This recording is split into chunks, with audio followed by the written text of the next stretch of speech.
All right, so we're ready to start. Our next speaker here is Lee Speigel. He is a writer for the Huffington Post, so he's one of the few people in mainstream media, especially a national publication. Some of you might not know that the Huffington Post has actually become like one of the top 2 or 3 news sources on the internet, above many of the large ones that you've heard of. So Lee's been investigating UFOs for decades, and he's going to share a lot of that with you and some of the unique interviews no one else has heard that he's been able to get over the years. So this is going to be a lot of fun.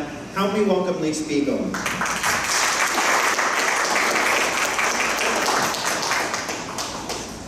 Good afternoon. How are you all today?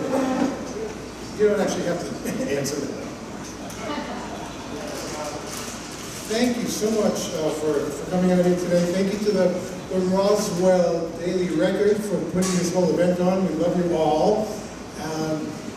Normally, I spend most of my time in New York City, sitting at my desk at the Huffington Post, just banging out whatever kind of stories that I can find that are really interesting. And you probably are aware that there is a famous newspaper besides the Roswell Daily Record. Yes, I know, it's hard to believe. And it's based out of New York. It's called the New York Times. And they have a motto that they've had for many decades. It's generally all the news that's fit to print. And I think they stole that motto years and years ago from someone else. And that someone else, I believe, was probably early men and women who used to draw and paint images on cave walls in various places around the world. And they were basically an early example of the kinds of things that they would paint to show things that they saw in their lives. There would often be a whole depiction of something like an image on the ground showing stick figures of themselves, sometimes going after animals for food, and occasionally there'd be something looking like this in the sky. And I think that the New York Times stole their logo because modern early folks, they didn't have newspapers to fill them in on the things that were happening in their lives and the world around them. They had to rely on cave walls as their tapestry. So for them, it was pretty much all the news that's fit to paint. And somehow, I think someone in the New York Times thought, oh, let's kind of take that idea and turn it into something else. And there are many examples of ancient cave drawings. Just another one showing, as you can see, something going on in the bottom part of the picture, and then occasionally you can see this thing in the sky. And when you look at it, it's very similar to things that people have been seeing in the skies around our planet for a long time. It's pretty consistent. The funny thing is, the thing that's missing from this, as David Marler would tell you, is where are the triangular craft? There are no triangles. But again, this was one of the things that astronomer J. Allen Hynek, who served for 20 years or more as the Air Force's chief scientific consultant on the UFO issue, he was trying to investigate as many things as he could, even though he was under the charge of the Air Force to put these things down, sweep them under the rug, and trying to make these things all go away. And Allen Hynek used to say to me, what's consistent about the whole UFO subject is that people were not reporting, well, they weren't reporting flying pink elephants. They were reporting consistently things that they saw in the sky. Some possibly hoaxes, some were put out by charlatans, but remarkably, the things that people were reporting looked pretty consistently. Now, the timeline of UFO recorded history includes the work of the Renaissance and a lot of medieval art, where strange circular objects showed up in the sky of many paintings. Here's a 15th century painting. It's called Madonna and Child. the infant St. John and St. John the Baptist. We've seen many examples of this kind of art. But the artist included something else in the painting that I think seems to defy logic. Skeptics and debunkers don't have a problem with this. When you zoom in on this particular painting, you can see what appears to be in the sky, behind her, up in the sky, some kind of a circular object. Skeptics and debunkers would say, well, these kind of paintings are only results or examples of religious symbolism. Well, okay, fine, we'll give them that. But what is it that is symbolic that makes a lot of sense to our current day thought processes? If you look closely, the artist also went out of his way to include a man and his dog. I went ahead. We want to see that man and his dog. Okay, the man and his dog right here. He's obviously looking up because he's probably shielding his eyes from the sun. Look at the dog. The dog. I mean, what possible thought processes are going on in the dog? My question is, could even the dog have been affected by the symbolism of what he was seeing in the sky? I just can't understand how some of the explanations for this work. There's another example. This time, this is from 1710, called the Baptism of Christ. A group of people are gathered below on the ground, and as you can see, this large object is in the sky above them. And some would say, well, was this some symbolic image of an angel of God?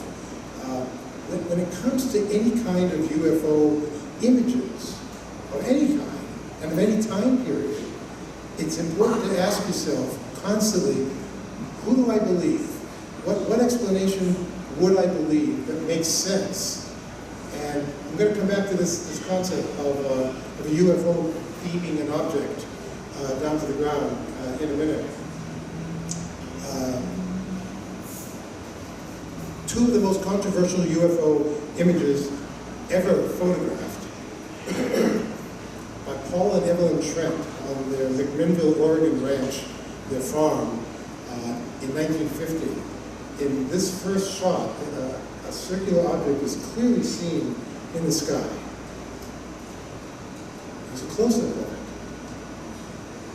Classic flying saucer. Then the object shifted its position, and Trent snapped another picture of it. We got this shot. It tilted a little bit. Let's zoom in on it a little bit.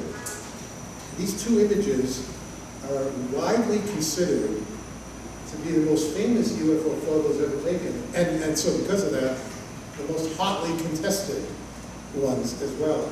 But if out of the thousands of UFO photos ever taken, if only one is the real McCoy, is the real thing, not a fake, not a hoax, not the planet Venus, not a conventional aircraft, and not swamp gas, then what explanation are we possibly left with?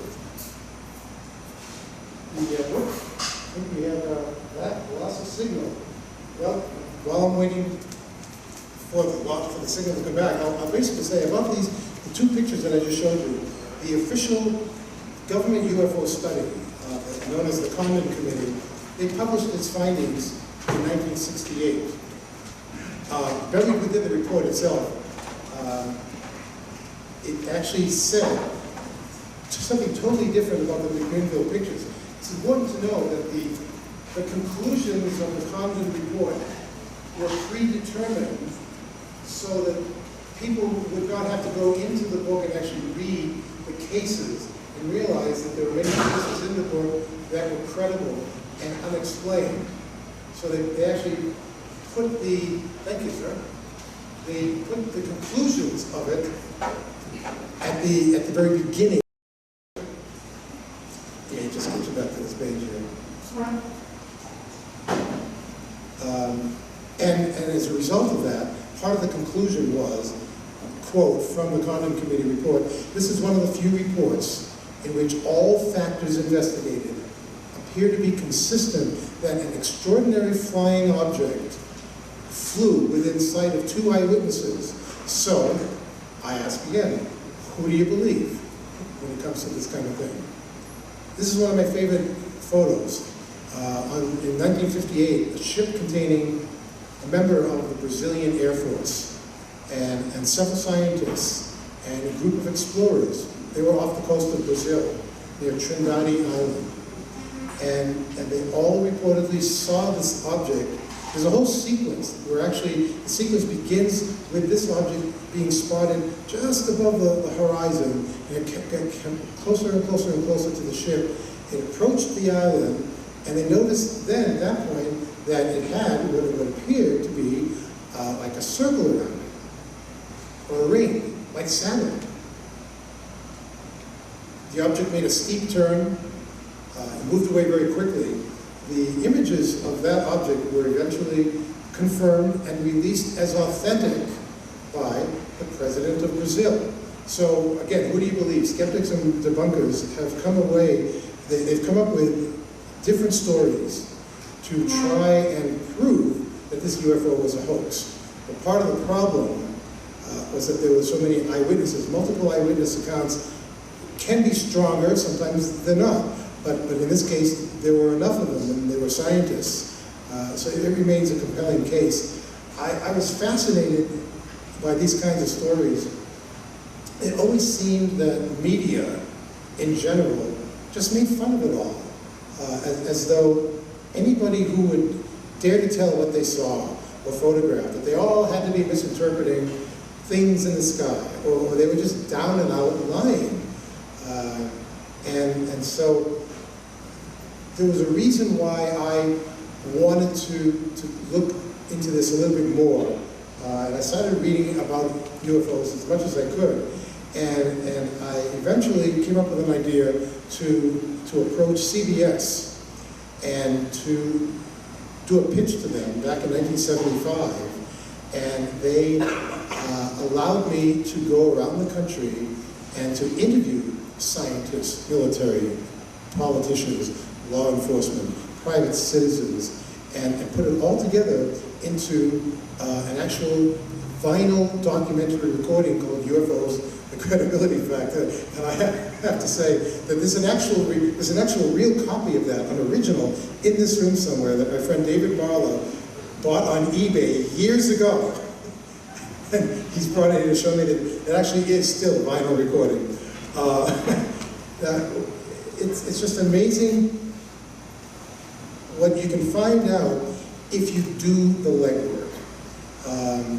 And the other thing is, people have said to me, well, why didn't you have anybody from Roswell on this recording? The reason was because in 1975, when I did this record, I'd never heard of Roswell. None of us had.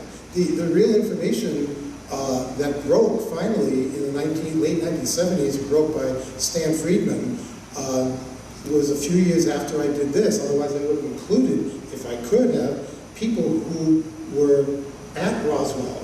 And it was only back in the late 70s when Stan Friedman, who was on this record, he was the first person I ever interviewed in the subject of UFOs.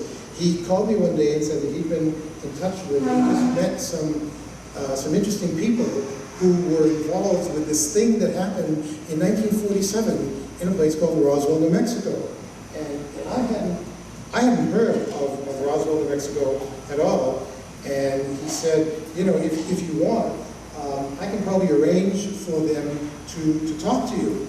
And I thought, well, that would be a good thing. Who are they? He said, well, there's a guy there who was the intelligence officer at the air base, and he's got a lot of things to talk about. And so I ended up doing interviews for my NBC radio features. And I spent a week on NBC on just this thing called Roswell, because I thought that my radio listeners would enjoy hearing about this, because I had never heard about it before. And the first person that I interviewed was the man who was the public information officer, and that was Lieutenant Walter Hott. And he was approached by his commanding general, the commanding officer, to put out a press release And here's the beginning of the conversation that I had with Walter Hart. The old man, Colonel Blanchard, called me and said, we found something up north, west of Roswell. We don't know what it is, but you ought to put out a release on it so that we don't get caught with our pants down. It was unusual, but he didn't have any idea, and I sincerely feel at the time he did not know what it was, whether it was a unidentified flying object, a weather balloon, or anything about it. So in my conversation with him, I asked him, what kind of phone calls did he receive after he got the instructions to put the press release out? Mr. Blanchard, for Christ's sake, is there any way you can answer all these questions? You've got all of the lines on his face tied up. So what he did was he had put out the press release, and one of the places that it appeared in, of course, was the Roswell Daily Record. And I asked Hart, did he ever talk about this? The fact that his commanding officer had told him to put out a press release that the military had basically captured a flying saucer on the base. And he didn't really talk much about it. You'd have to know me. I am not the overly inquisitive person. I do not. You'd have to know me. I am not the overly inquisitive person. I do not ask a bunch of questions. It doesn't really, unless I need the information for a specific thing, I'm not going to go beyond the scope of what I'm working on.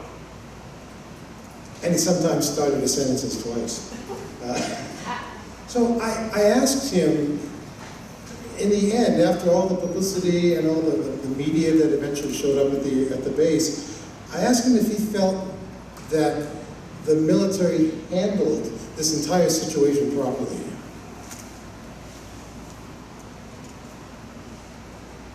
No, I don't think it was, honestly.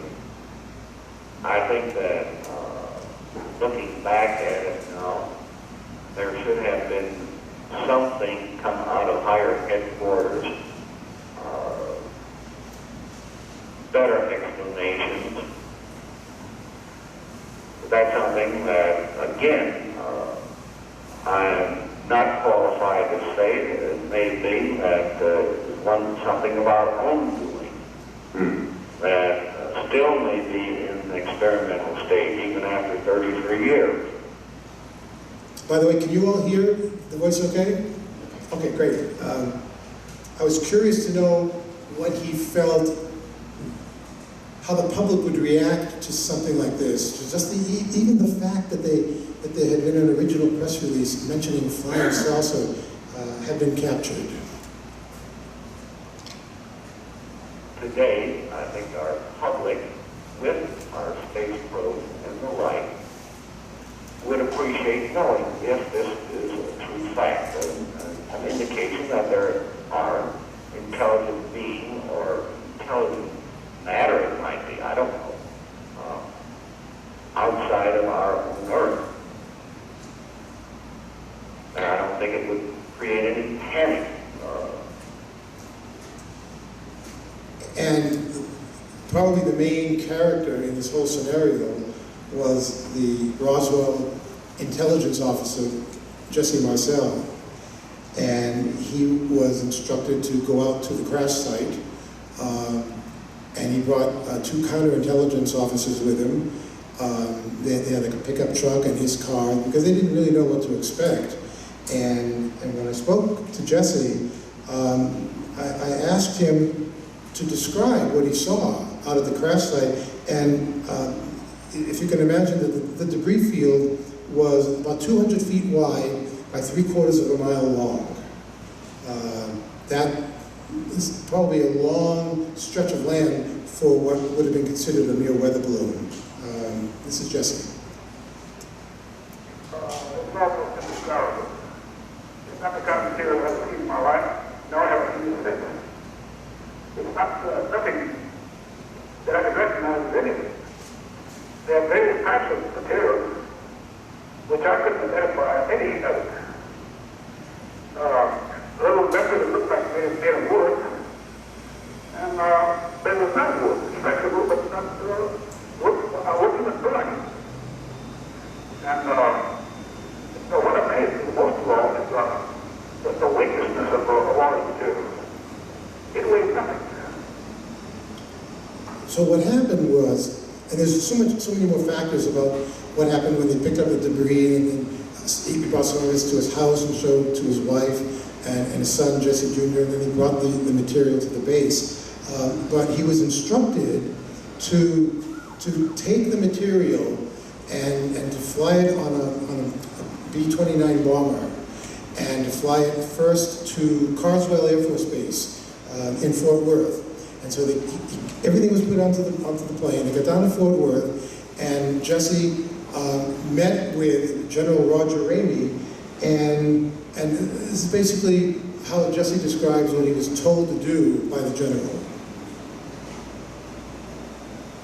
Well, ladies, you have to be, don't open your mouth to the place, which I wasn't about to anyway. And so he put some stuff on the floor and let me take a picture. But I was careful not to put anything with detail on it.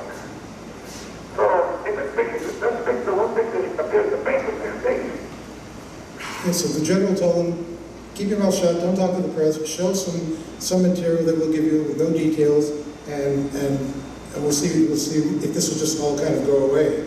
And I asked him if he thought that this was possibly a weather balloon, as the military had first to come up with an explanation. I just want to make it fabulous. I know it was not a weapon. It wasn't missile. It was many parts of Africa. That's the kind of aircraft we know.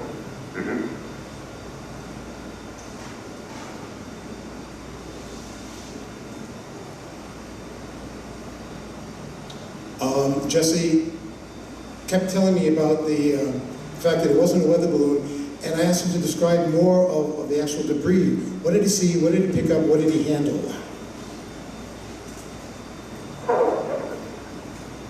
I just want to make it fabulous. I know it was not a weapon. It wasn't missile. It was many parts of Africa. That's the kind of aircraft we know. There was also a small members that it was some kind of hieroglyphic. I was not decide nobody else. All that arranged in an alpha laboratory. I think that was much as bad as I could. That was it. But what it was, I don't know, it was not wood. It looked like balsa wood it was. But it wasn't wood, it was flexible. But you couldn't break it. And you couldn't burn it. I want to make sure you can still hear what he's saying carefully, because sometimes, can you hear me okay in the back? Great, good.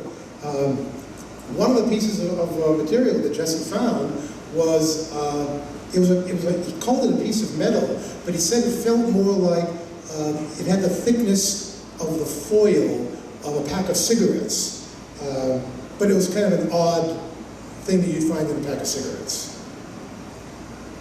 But that made it horrified. You could put it on the ground and have it with 15 pounds right now, and you couldn't even look at it. See, that's the one thing that I found with me. I knew it was nothing from here. So he said he felt that it was nothing from here.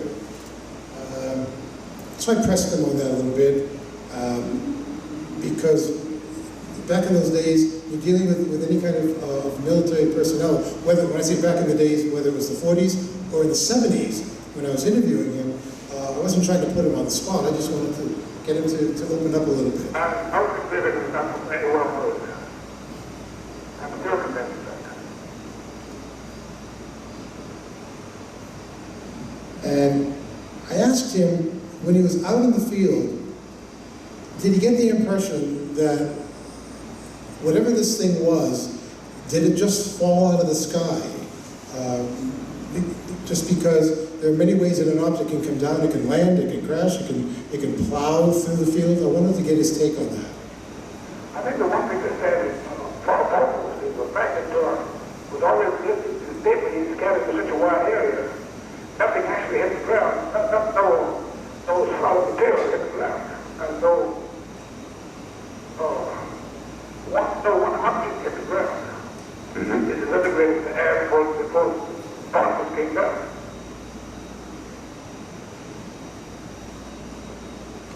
So he said it exploded above the ground, and then the particles must have come down and then were just strewn all over the place. And at this point when I was talking to him, he had plenty of time to think about this. He had 30 years since the experience. And I asked him how he was currently, in the late 1970s, how he was feeling about what he did and what he was told to participate in. Well, the only thing I can say, I'm not proud, but I'm glad I'm the one who had something to do with it to begin with. Because I wouldn't know as much as I do now. About this whole thing, because I don't know very much. But I still wouldn't even know that. So basically he was admitting he was not proud of what he did. He was never really told enough to satisfy his curiosity. He was left to speculate that this thing didn't come from Earth. And he admitted that he didn't know anything, and he basically had only a need to know what he was told. Even though he was the man who went out to pick the stuff up, there was always this level of how much need to know do you have. And so all of the stories about Jesse and Walter Hott and so many other people who were there here at Roswell, I had talked with another person named Robert Porter, who was a flight engineer at the time, and while Jesse was in one of the buildings in Fort Worth, and they were talking to the press, showing actual weather balloon material, the real stuff was being picked up out on the tarmac by this guy Porter. He was a master sergeant, and he and other people were assigned to take these pieces that were wrapped in brown paper. He said there was one that even had a large triangular shape to it. And while he was on the bomber, they were transferring it to a different plane, I think to a B-25, he said. And he reached down to pick up the pieces that were being lifted up to him, and he expected it to have a lot more weight to it, but he said it weighed like a feather. There was no weight to it whatsoever. He could feel something inside it, so he knew there was something there. It just said it had no weight to it. And he said he's wondered about it all these years, but like a true military officer, and we got a couple of them right here in this room now, and I can totally believe that when you're told to do something, when you're told to respond in a certain way, you do it. It's part of your call of duty. You do what you're told to do. Now, in our own space program, many UFOs have been reported by the astronauts. The first sighting that we know about took place in 1965. It was on the Gemini 4 mission.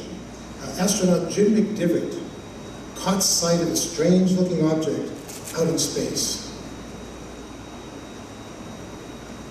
At the time that I saw it, I said there was something out in front of me outside the spacecraft that I couldn't identify, and I never have been able to identify it. I don't think anybody ever will.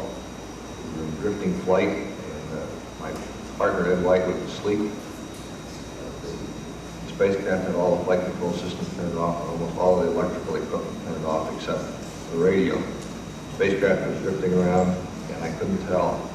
I still don't know which direction it was pointing. It wasn't pointing towards Earth, but I couldn't see anything out in front of me except just a black sky. And as it was rotating around, I noticed something out in front that was a white cylindrical shape with a white hole sticking out of one corner of it. It had about the same dimensional relationship as a beer can with a smooth pencil sticking out one corner of it. I couldn't tell how close it was, and I couldn't tell what the size was. Depth perception in space is not very good unless you know what the size of the object is that you're looking at. I thought I might run into it, so I turned on the flight control system. It takes a while for the electronics to warm up. And in the meantime, I grabbed 2 cameras which were floating in the spacecraft, and I grabbed one and took a picture, and I let go of it, and I grabbed the other one and took a picture. As the sun shone on the window, I could no longer see out, and the thing just disappeared. I never did find out what it was, and nobody else ever did either. They checked NORAD records to see what they had up on radar, and there wasn't anything within very close range of us. After we landed in the Atlantic Ocean, the films were flown back to Houston. I've seen the photos that were released. I've seen them published in magazines and newspapers. Now, I went back and went through each frame of all of the pictures that we took after the flight, and there wasn't anything in there like what I had seen. General McDivitt has made it very clear that NASA never did show him any photographs of the object that he photographed. Nothing at all. Another astronaut, a little more well-known, Colonel Gordon Cooper, was one of the original Right Stuff, one of our original 7 astronauts. Came under a lot of controversy over the years because he dared to speak out about the whole UFO subject. And he was originally assigned to a jet fighter group in Germany during the early 1950s.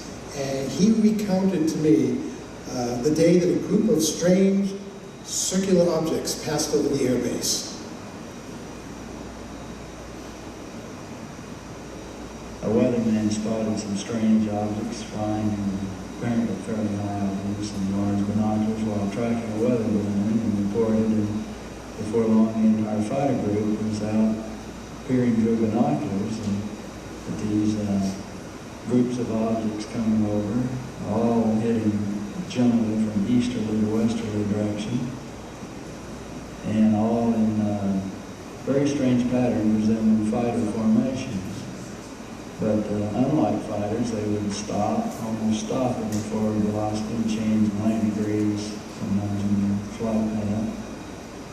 And within the next 2 to 3 days, we'd had practically all the fighters we could muster on the base up climbing as high as they would climb, with guys with binoculars in them still trying to spot these strange devices flying overhead. And we never could get close enough really to pin them down, but they were round in shape and very metallic looking person. Oh, finish it up. A weatherman spotted some strange objects flying, apparently almost stop in the forward. All the fighters we could muster on the base up climbing as high as they are. Very likely travelers from some other planet, if not in our galaxy, in a neighboring galaxy. Visitors from some planet that is hundreds or thousands of years more developed than we are. And certainly have a far more progressive, or certainly more advanced system of propulsion than we have. I think we can navigate equally as well as they did, but we certainly don't have the sophisticated propulsion systems that they apparently do.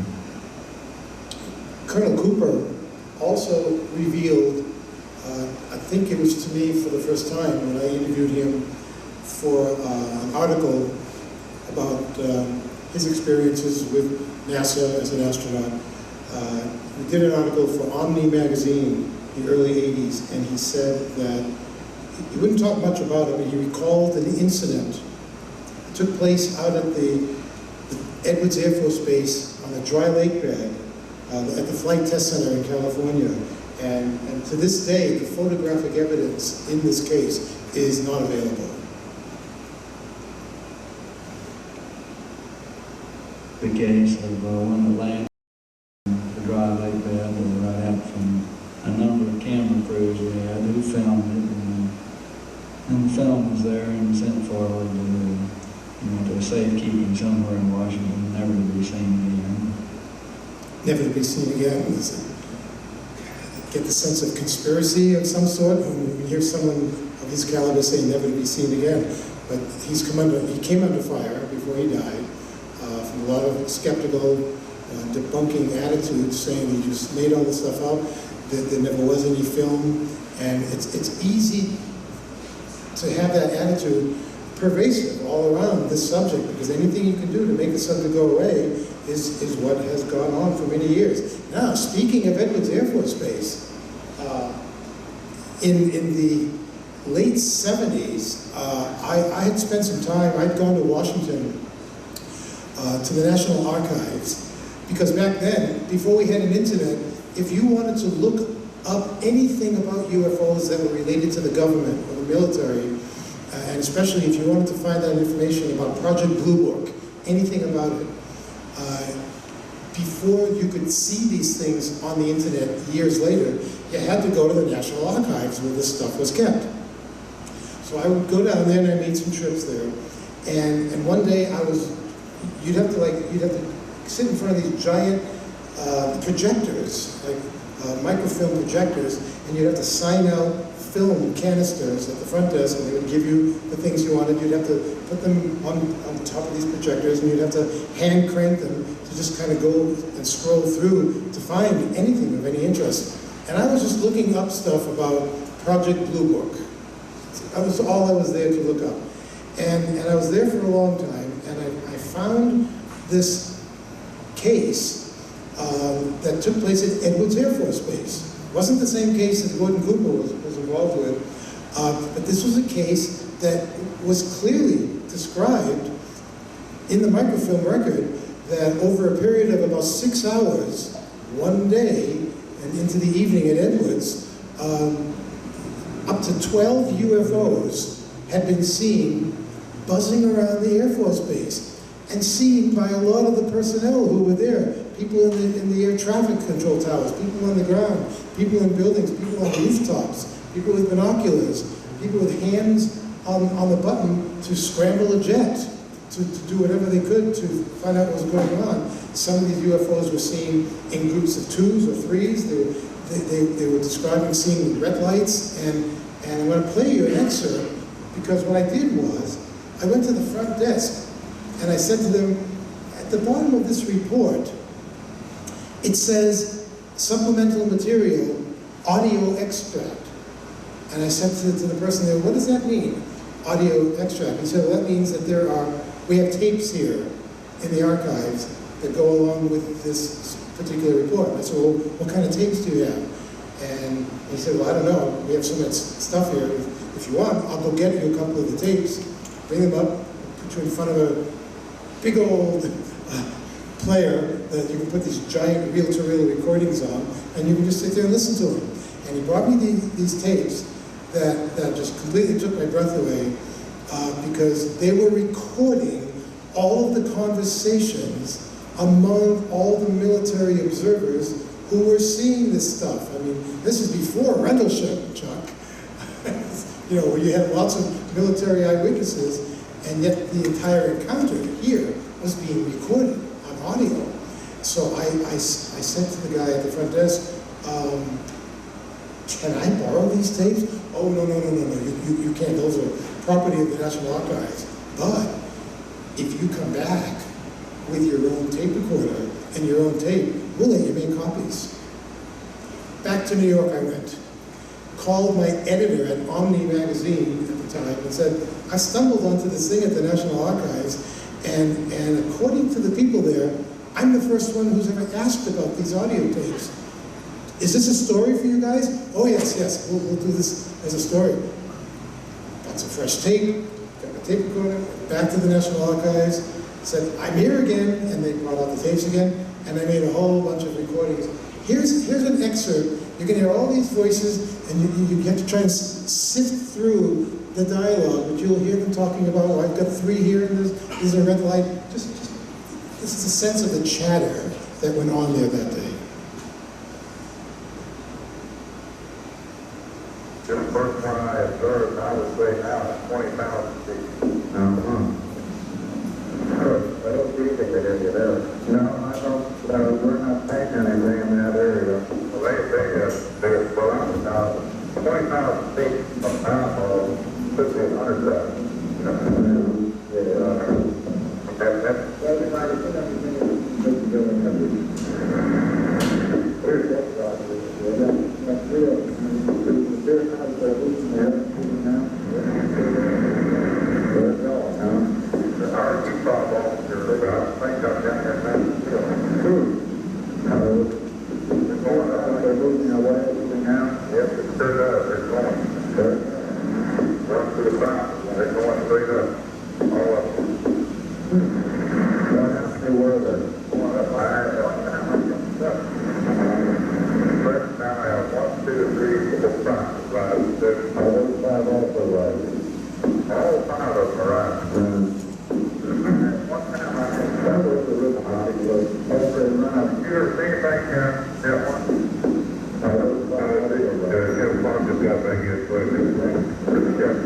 appear to be gaining altitude. Right. Is that right? I don't know what's that right when it gets out. There's all 3 or 4 of them. Well, that deal. So you can still see a red light station out one of them. Well, that speaks right with they need them and just a little bit south. And there's 3 of them almost at the break line. 3 of them almost in a straight line. They're coming together. They're shooting straight up, and this is like, you know, as it happened. And there were like 6 hours of this recording. I mean, I could only stay for like half a day there and make as many recordings as I could. But it's like I went to the front desk and I said to the person there, I said, really, no one else has ever asked for these recordings? No, we don't get a lot of people coming here listening to the Project Blue Book stuff. So, you know, we were happy to help you. Like, wow, okay. So I became more and more interested in things like multiple witness military recordings, and found my way to a man named Paul Dewich in 1958 at Offutt Air Force Base in Omaha, Nebraska. Air Force Major Paul Dewich, he noticed a bright object in the sky, and it was near the horizon, but it behaved in an odd way. So he called several other officers and scientists to look at the object. All at once, the thing just flared up like a magnesium flare. And it startled me. Then it blazed back in again. It's just like a flare. That's the way I can describe it. As the glow diminished, it suddenly took on a kind of an oblong shape. The upper end was blunt, the lower end was less blunt, rather narrow, and it took on an orangish, reddish glow. I would prefer to call it a cigar shape. And about that time, a lot of little black specks started buzzing around the lower end of this. By the lower end, I mean the end that was appeared to be nearer the horizon than the upper end. And all this time, also, it remained in relatively the same position in the sky. And as suddenly as it appeared, these little black specks buzzing around the bottom of it disappeared. It looked like a swarm of gnats. Then, as we watched it, and after these specks disappeared, that were buzzing around the lower end, this thing tilted over about 45 degrees and started moving toward the west. And then it tilted more and more until it became almost parallel with the horizon. And farther west it went, and then it started tilting up again. But all these movements weren't sharp, quick ones. They were slow, gradual movements, like some big, huge thing making a move, like a big ocean lion making a move. Again, multiple witness, military UFO encounter, unexplained, very credible, interesting guy. And you hear stories about this. You hear stories about how a large craft of some sort is seen with smaller things flying around it and buzzing around it. This man, I got to know him pretty well, and Paul never had a reason to lie. And most of the military folks who I've come in contact with are like that. Some people think, well, they must be putting us on, or they have like their own agenda. Well, I don't really find that to be the case. I think there are people out there who have experiences. They're not sure how to explain them or how to talk about them. And in many cases, as I've discovered, talking to Air Force Colonel Chuck Holt, who had this amazing experience at the Rendlesham Forest with so many other military personnel, when I once asked him why he wouldn't talk about this for such a long time, he said to me the same thing that many people have. They would say, it's a career killer. And I've heard the same thing from airline pilots, commercial airline pilots who I've interviewed over the years. Because they have experiences too. They have encounters with things that are suddenly there, pacing them on either side of their aircraft. Sometimes the things go below the aircraft and come up on the other side. And and they just do amazing maneuvers, and the pilots can just sit there because they can't do anything to react to these objects. And whenever I've interviewed them, they said the same thing to me. I'm not going to go public with this because it wouldn't be good for the company that I work for. The airline company and airline companies in general don't want the public thinking that maybe it's not so safe to fly if we're having these kinds of encounters, and just not to talk about it. But luckily, thankfully, there is an organization called NARCAP, and organized by a former NASA scientist, Dr. Richard Haynes, and this is an organization where pilots can contact him anonymously and tell their stories, knowing that the stories won't get out, their names will never be used, unless, of course, they say, it's okay, you can tell my story, but they don't want to mess up their retirement or anything else that could go on in their lives, and so they just keep quiet. It's just one of those things that they have to deal with, and we have to wonder, well, how many pilots are having these experiences, and we don't know anything about it. Were any of you here before during the panel when I was describing the experience I had in North Carolina? Is that you? How many were here? Okay, well, let me briefly tell you about the encounter that I had in 1975. While I was working on my UFO album, I got a call from astronomer J. Allen Hynek, the man who used to work with the Air Force for 20 years as their official consultant. And he asked me if I would go down to North Carolina and check out a case where he was hearing reports and sightings of strange object. And when I asked him what they were looking at, he said it was a triangular object. And back in 1975, we hadn't really heard much about triangular objects before. And I said, well, you know, I'm not really sure I'm interested in triangular object. And he said to me, well, that's okay, you know, if you can't go. And I stopped him, I said, no, I'll go, because, what the hell? You're making an appointment maybe for me to see something, of course I'm going to go. And went down to Lumberton, North Carolina, and within just a few hours of being in the sheriff's department, the calls started coming into the switchboard, and into the sheriff's car I went. And we stayed in contact with other sheriffs and police officers through the car radios on the way to an area where there was a big field. And we all got out of the cars, and across the field, we saw above a line of trees, there was like an alternating white and red light, moving just very slowly above the trees. And it stopped at one point, and it started moving across the field in our direction. It got to, they approximated just a couple hundred feet above us in the air, and it stopped directly above us. It just hovered there. And at that point, we could see that there were white lights up one side of it, red lights up the other side of it, and a bigger light at the apex. And because of the lights, we could see then the reflection of the shape of the triangle reflecting off of the lights. So we knew we were looking at a flying Dorito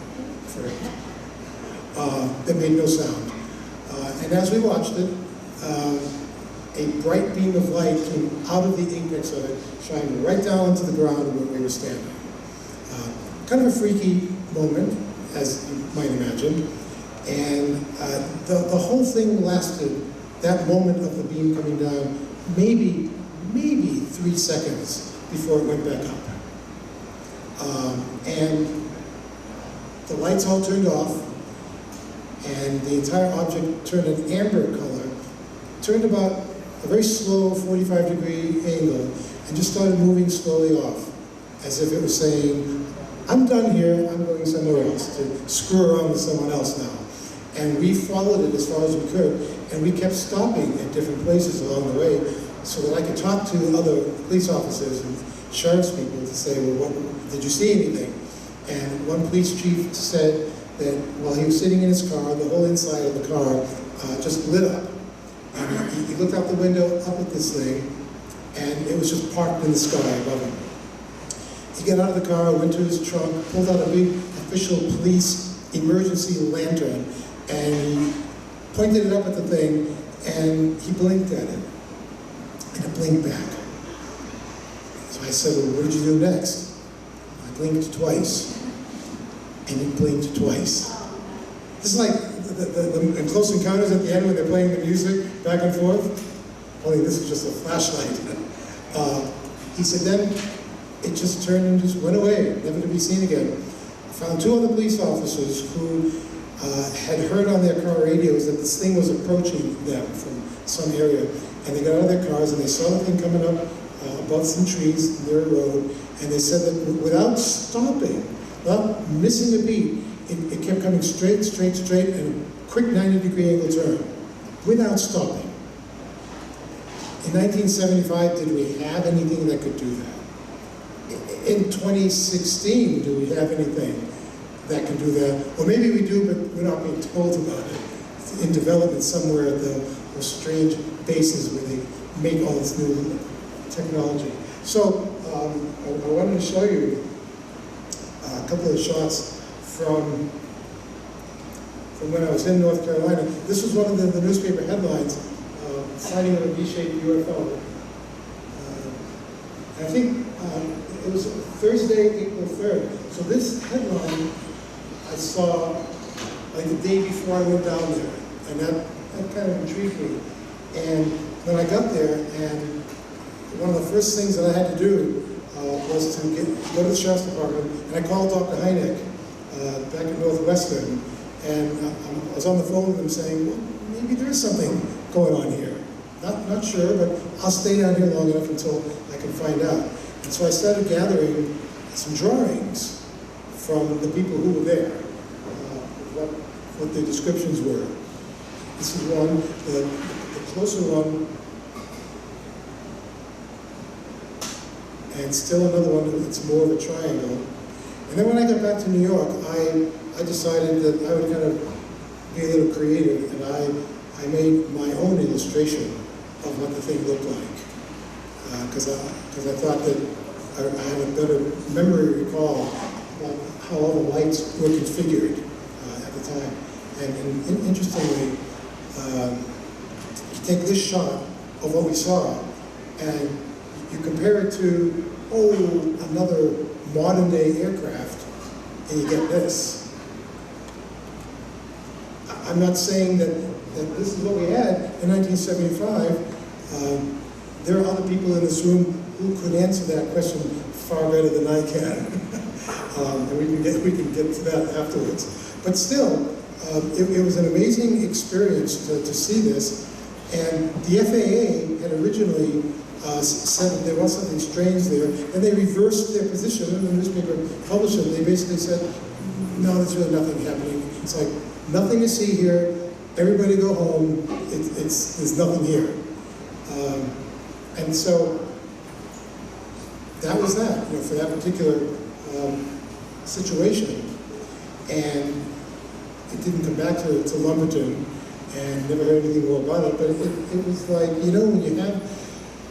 when you have an experience like that, any kind of a close encounter of something that you can't explain, that's much more than just a light in the sky, and you actually have some kind of interaction with it, even if it's just a beam of light coming down and hitting you. It's almost impossible to know what these things are, which is why a lot of us are on here trying to figure this all out. And after I had done this investigation and I was done with my UFO album, there was still more that I wanted to do.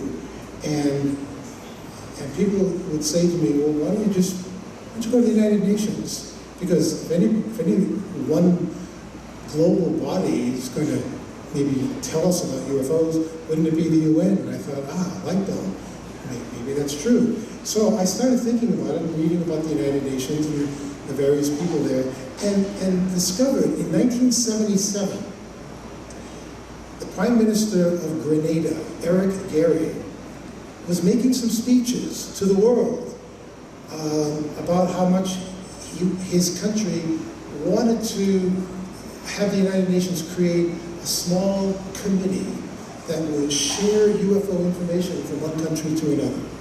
And wouldn't this be a nice thing that we could all kind of get together and be one big happy family, which is basically what we should be anyway. And so I got to meet first the ambassadors of Grenada, and they had put this letter to me, and they suggested that according to their talks with their prime minister, they were committed to helping my presentation idea to work directly in concert with Grenada. And so then we went off to start working for the rest of 1978. And even Dr. Hynek wanted to get in on the act, of course, because he was the most well-known, internationally well-known scientist involved in UFOs. So he sent a letter that I passed out to everybody, in which he said, not only do I want to be there with you, but I want to give a speech to the United Nations about how important this is. And so the very first thing that happened in 1978, to kind of make this all seem very real, was we had a closed-door preliminary meeting at the UN that involved Gordon Cooper on the far left, astronomer Jacques Vallée, astrophysicist Claude Poher from the official French government UFO group, J. Allen Hynek next to him, the Prime Minister of Grenada next to him, the Secretary General, Kurt Waldheim, at the head of the table, one of the members of the Special Political Committee at the far end, and the guy with all the hair, that would be me. Next to me is Len Stringfield, who was a dogged researcher when it came to UFO retrieval cases, and he was a very serious investigator of that. And in front is Dr. Dr. David Saunders, University of Chicago, who was an original member of the government Condon Committee, and who was one of those members who basically said, I was part of the committee, and we were saying that this is all bull, that the committee was a whitewash, it was predetermined, and yet I was one of the committee members. And this picture has been published and sent and just reproduced because basically the Secretary General wanted to know what my plans were. What was I going to do? What did I have in store for the UN? And they let us do it. They spent the rest of the year in 1978 gathering materials, gathering evidence, documents, pictures. Because one of the things that I discovered is that when you do a presentation at the UN, especially that involves paperwork of any kind, there is a translation problem where all of these things have to be translated into several languages, because everything's not just given to all the countries in English. And there's whole divisions there that take care of all this stuff. So I had to provide them with as much information as I could so that they'd be able to get everything prepared before the November presentation that we did. And then I'm going to skip ahead a couple of these pictures so that you can see actually on the day of our presentation, our first speaker was J. Allen Hynek. Here he is giving his speech. He finally made it to the United Nations to do his presentation. And then following Allen Hynek, we had Dr. Jacques Vallée, who was portrayed by Francois Truffaut in Close Encounters of the Third Kind. Remember the French scientist who was in charge of all the government stuff? Well, he was modeled after Jacques Vallée. And now this next one is, this to me, it's probably, in 1973, there was a huge wave of UFO sightings in the United States. And the thing that caught my eye, caught my attention more than anything, was an encounter that took place over Ohio. And I was astonished at what this was all about. And it involved an Army helicopter Perhaps some of you know about the incident. And it was in September, it was in 1973, as I said, and a 4-man helicopter were flying over Ohio, and the commander of the helicopter was Larry Coyne, and this is him, because I eventually got him to come to the United Nations to tell this story. And basically, they were flying along the helicopter when some weird stuff began to happen. The crew chief on the helicopter observed a red light on the east horizon. He then informed me that the light was closing on the helicopter, that it was coming at us on a collision course. And I looked to the right and I observed that the object became bigger and the light became brighter. And I began to descend the helicopter towards the ground to get out of the collision course path.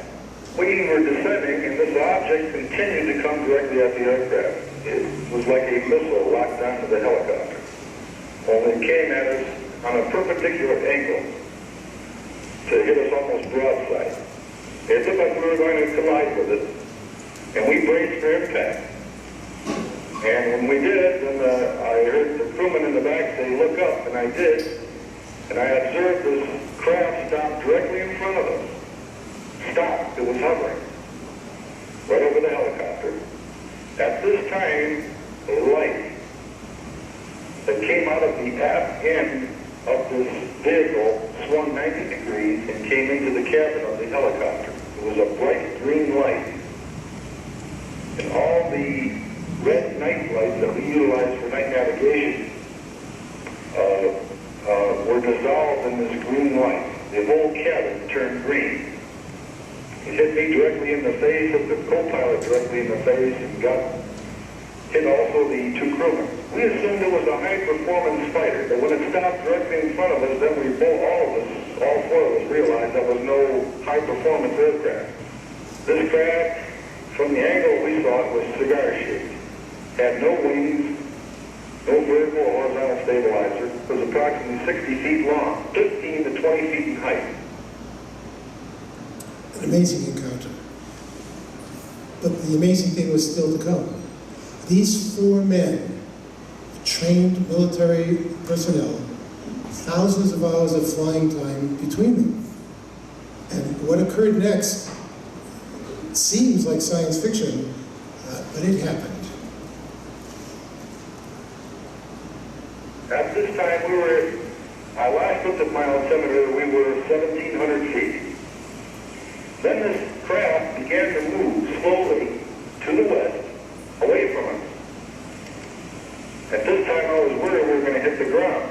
And I looked at my altimeter, and our helicopter was 3,500 feet, climbing 1,000 feet a minute with no changes in the control. We went from 1,700 feet to 3,500 feet in a matter of seconds and never knew it. The helicopter topped out at 3,800 feet, and there was a bump like turbulence, at which time we had control of the aircraft again. I had control. We took it back down to 2,500 feet. And then we continued on to Cleveland. As far as the vehicle itself, there's no doubt in our mind what it looked like. A craft that can move at terrific speeds in excess of 1,000 knots and then stop on a dime. It maintains altitude, can change altitude, climb, descend to encounter a UFO. When it does approach the aircraft, you have no idea what it is. Well, I think if it wanted to collide with us, it could have. Well, you can't get away from it. You don't have that much time to respond. I mean, you listen to this, and when I see him sitting there telling this story to the United Nations, it was so quiet in that building, just because of the depth of the experience that they had. And it was after, actually it was before the United Nations. I'll tell you how I even got him to come to the UN. I knew about the story in 1973. I was working on my album in 75. I knew I wanted him to be on the album to describe this. And so I called him and I said, I'm working on a presentation for the United Nations. If you could, would you want to come there and be one of my speakers? He said, yeah, but you're going to have to get permission from my commanding officer. I said, oh, okay, what do I have to go through? Who do I have to promise my firstborn to get you to come there? He said, here's the name of the officer, here's his number, just call him and just be straight with him. And I said, okay. And I got my whole spiel together, I was ready, I memorized it, I was a little nervous, but I called the guy and introduced myself and told him I was working on this United Nations presentation about UFOs. Would love very much if you could give me permission to bring Major Larry Coyne there and tell his story. And the guy said, okay, we'll let you do that on one condition. And I'm thinking, here it comes, here it comes. He said, he can go there, but he cannot appear in a military outfit. He has to wear a street suit. He has to look like a civilian.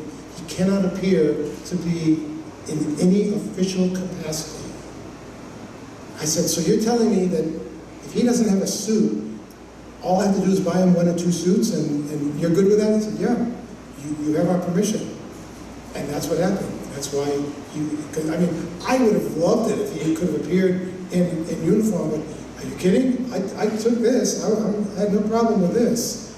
And then later, when our presentation was over, we had a midday press conference. And in the press conference, there's Stan Friedman at the end because he did an afternoon, the spiffiest looking guy there. Well, maybe it was me, I'm not sure. I was into brown velvet suits back then. Prime Minister of Grenada, Eric Gary, his educational minister, Dr. J.L. Hynek, Jacques Vallée, and Major Larry Coyne. We were all there at the press conference. And it was, you know, I kept thinking, please, somebody pinch me. I can't believe I'm sitting with these people and that this is actually happening. You know, you get your hopes built up about something. Here's another angle of it. I don't know if you can see, if you can tell from there, but the Prime Minister at that point was so into taking over the whole presentation, like, this is mine, forget the Speigel guy. And the look in my eyes is saying, are you kidding me? Shut your mouth. Let some of us others talk. But no, I was being as diplomatic as I could because I didn't want to create a diplomatic sensation there. So it was just an amazing experience to work with these people, to talk to them, to hear their encounters, military people, airline pilots, finding out about what happened here at Roswell. I actually accepted the invitation to come here because it was the Roswell Daily Record that put out the invitation. That had the word credibility all over it. And you know, the front of my album, I like to use the word credibility a lot. To me, every time I had ever heard about Roswell on TV, in magazines, in documentaries, everywhere, there was always that headline, always that front page from the Roswell Daily Record. It just captivated me, as I'm sure it captivated most everyone here. We're all familiar with that.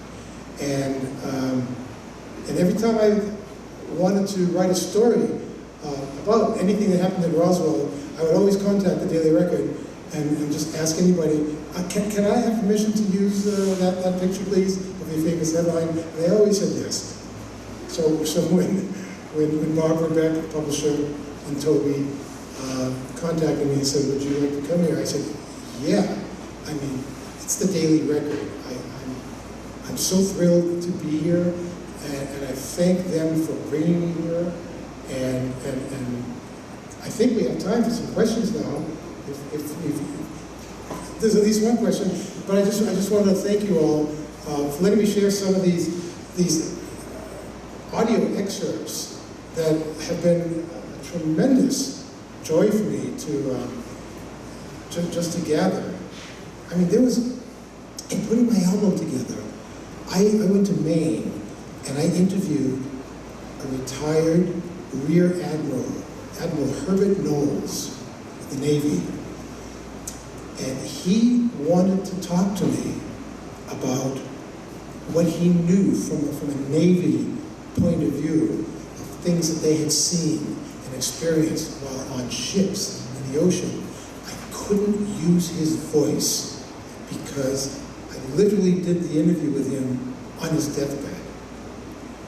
And I was in his room, and I had to position my microphone on his chest, just in his mouth, just so I could capture his low-sounding voice like this.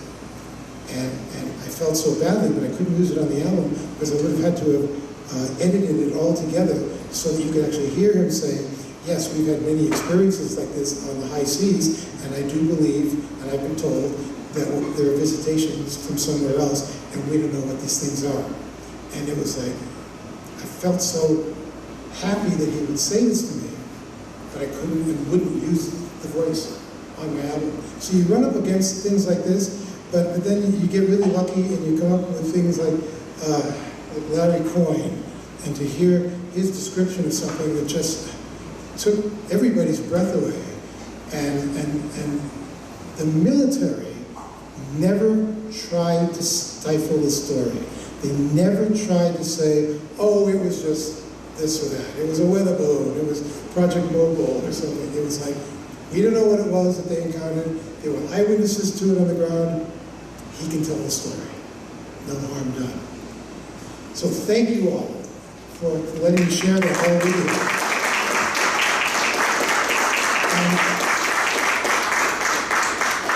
What more can I do for you now? Any questions that you might want to? There's a question over there.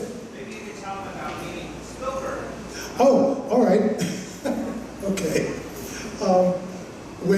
When I had decided that we were going to do this United Nations project, I knew that this was just a few months after Close Encounters of the Third Kind was the big holiday movie of 1978 or 77. So it was sort of still in the theaters when I was talking to Dr. Hynek and Dr. Jacques Vallée. Hynek was as Alonso told you, Dr. Hynek was the technical consultant in the movie. He had an appearance in the movie. Alan Hynek coined the phrase, Close Encounters of the First, Second, and Third Kinds. So he was all over that movie. And as I mentioned, Jacques Vallée was portrayed by the real French scientist. Well, he wasn't portrayed by the real French scientist. He is the real French scientist. He was portrayed by Francois Truffaut. So I got a call one day in early 1978 when word got out that I was going to do this United Nations thing. It was a call from the publicity head at Columbia Pictures in California. And Marvin Levy was his name. He's now, all these years later, he's still Steven Spielberg's personal publicist. And he said, my name is Marvin Levy, I'm with Columbia Pictures. And I said, yeah, I know who you are. He said, would you be interested in coming out to California and meeting up with J. Allen Hynek and Jacques Vallée and Steven Spielberg in Steven's office? I went, what? Why? The answer is probably yes, but why? He said, well, because Steven wants to meet with you three to find out what he could possibly do to help you with your UN presentation. Yes, I'm there. I'll go. I said that yes as fast as I said yes to J. Allen Hynek sending me down to North Carolina to see that UFO. And it just all unfolded like that. We went to California, met with Hynek and Vallée. They sent a car for us, went over to Hollywood, met with Steven in his office, and it was like, what do you guys want to do with the UN, and what can I do to help, and can I give you any materials from Close Encounters?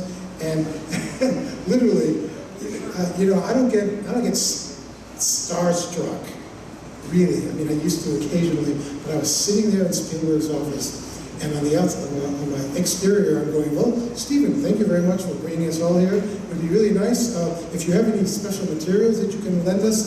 And inside, I'm going, oh my God, look at where I'm sitting. Look at who I'm talking to. And it was great. Columbia gave us a lot of good visual materials, written materials that Spielberg's company had gathered to help him in putting the good script together for Close Encounters of the Third Kind. And it was just an amazing experience. And it was like one of those things that kept coming along so far in my life to tell me I'm on the right track of something, as long as I just keep pushing it. And the utmost thing is whatever I do, I try to keep it credible. That word credible, credibility, if it's not there, and if I'm not having fun doing something, I won't even touch it. Yes? So, I'm sorry that I don't know the answer to this, but we go into the UN about UFOs, trying to get them to research or to work together internationally for UFO research. Whatever happened to it? Where did it end up? The presentation happened at the end of November 1978. We had a morning and an afternoon session with that press conference in between. And the countries were all asked to take a vote on whether or not they wanted each other to consider putting together. All that we were looking for was a little committee of maybe 3 or 4 people in a little office with a filing cabinet, a desk, and a phone, you know, to start the ball rolling, just to let the outside world know that the UN is interested in this. And that's probably one of the problems. But the bigger guns, the United States and the then Soviet Union, vetoed the resolution and basically said, we're not going to kill it, but we're not for it. And so basically, don't anybody else here decide to vote against us. And then I found out many years later, as Nick Pope was talking about before, and in going through documents that were eventually released by the UK, 30 years after our presentation, newly released government documents from the UK indicated that they tried to stop my presentation from ever getting off the ground because they were concerned, the UK was concerned that anything to do with UFOs would be considered a non-credible thing that the United Nations could spend any of its time on. And so they actually tried to stop it. A couple of months after the presentation, I got a call from Peter Gersten, an attorney, who was very involved in the 70s using the Freedom of Information Act to get government documents released on UFOs. And he called me one day, he said, I just got a new batch of documents, and there's a document in here about you. I said, yeah, what do you mean? He said, well, it's a State Department document, and apparently, once it went through the channels at the UN, that you were going to be the ringleader of all this, the ambassador to the United Nations for the United States sent a note, a document back to Washington saying, Grenada is doing this blitzkrieg presentation on UFOs later this year, 1978, and we understand the person responsible for bringing this group together is producer Lee Speigel, blah, blah, blah. What would you like us to do? How do you want us to handle it?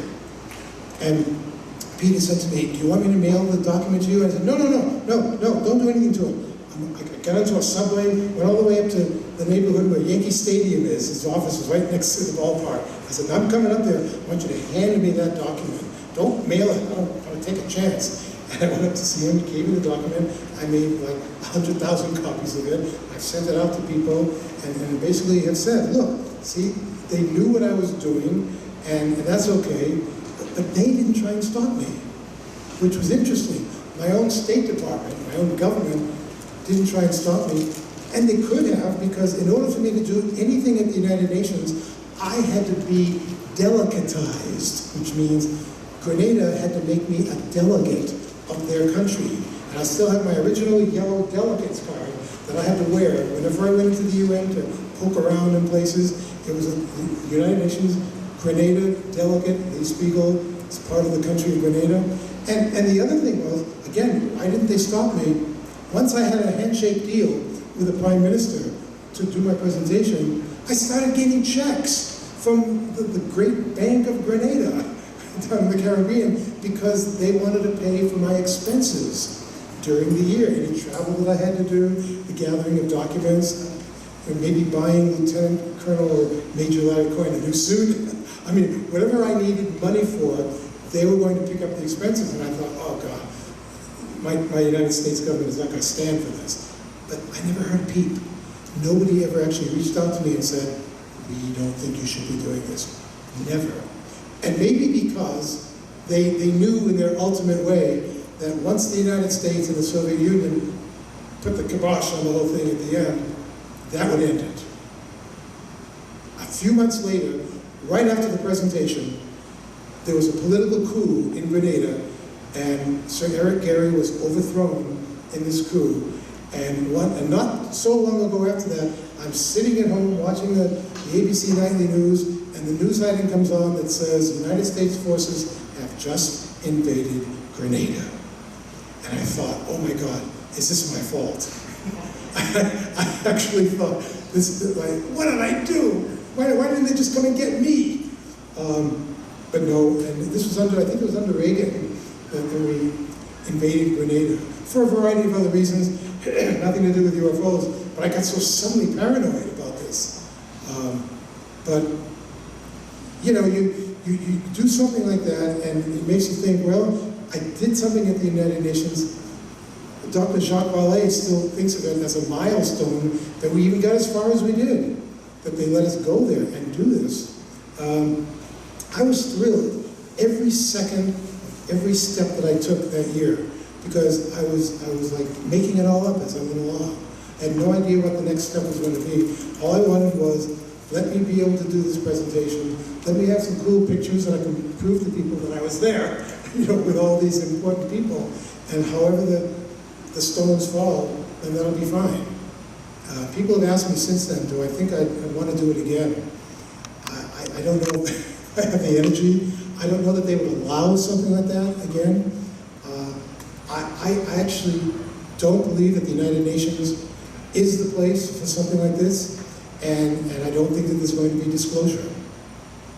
So it's like I'm frustrated by some of it, but at least I put the effort out, and I will do other things to try and continue this because I believe in it.